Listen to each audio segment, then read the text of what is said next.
करवा चौथ के बारे में कथा है कि किसी जमाने में प्राचीन काल में एक साहूकार थे जिनकी एक बेटी थी जिसका नाम करवा था और उसके 7 भाई जो थे उस करवा से बहुत ही प्रेम करते थे।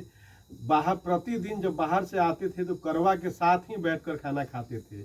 एक दिन की बात है कि सभी भाई 7 भाई जो थे आ गए और करवा साथ में खाने के लिए नहीं बैठी थी।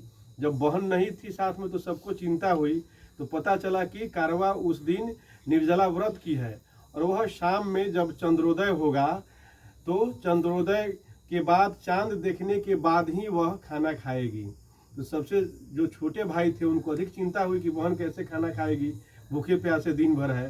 तो उन्होंने धोखा करके उनके घर के बगल में जो पेड़ था कुछ दूरी पर, उस पेड़ पर कोई दीप प्रज्वलित कर दिया, जाकर बार के रख दिया मिट्टी वगैरह का दीप बना के, और बहन से धोखा से बोला कि बहन चांद उग गया है। बहन जब पेड़ की तरफ देखी तो उसे सचमुच में लगा कि चंद्रोदय हो गया है।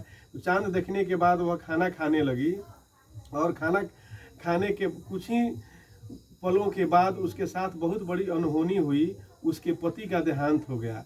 वह विलाप करने लगी पति के देहांत के बाद और वह प्रण की भगवान से प्रार्थना करती रही कि हे भगवान मेरे पति को जीवित कीजिए, लेकिन पति उसके जीवित नहीं हुए। तो उसने प्रण कर लिया कि वह भी प्राण त्याग देगी जब तक उसके पति जीवित नहीं होंगे। इस तरह से समय गुजरता गया और पति जो मृत शरीर था वह लेप लगाती रही कुछ चीज़ों का जिससे शरीर रहे, लेकिन शरीर धीरे धीरे गलता गया और उस शरीर पर कुछ सुईनुमा घास उग गए। धीरे धीरे वह सुईनुमा घास बढ़ते गए और इस तरह से पुनः वह साल नज़दीक आया और सभी लोग 7 भाभियाँ जो करवा की 7 भाभियाँ थीं पूजा करने के लिए बैठी और इस तरह से वह विलाप कर ही रही थी।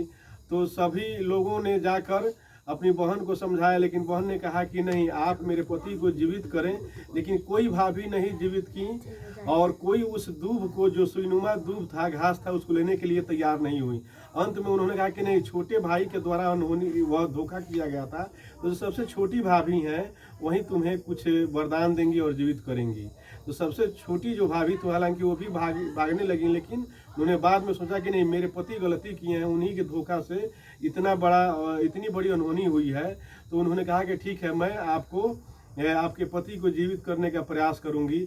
और उन्होंने अपनी अंगुली के हाथ की कानी अंगुली जो होता है उसको चीर करके इसमें अमृत था उसने पिला दिया करवा के पति को, और इस तरह से भगवान की कृपा से वह उसका पति 1 वर्षों के बाद जीवित होकर पुनर्जीवित हो गया।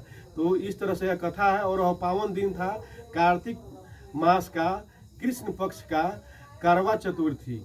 तो कार्तिक मास के कृष्ण पक्ष के करवा चतुर्थी का वह पावन दिन था और तब से इस पर्व की काफ़ी धूम मची और यह करवा चौथ का पर्व मनाया जाता है। यह एक धार्मिक अनुष्ठान है। इस अनुष्ठान में भगवान शंकर, माता पार्वती, कार्तिकेय, गणेश और चंद्रमा की पूजा होती है। सभी सुहागिन औरतें अपने पतियों के दीर्घ आयु के लिए, यशस्वी के लिए, अधिक से अधिक यश प्राप्त करने के लिए व्रत करती हैं। यह एक पवित्र व्रत है। इस व्रत को करें। धन्यवाद।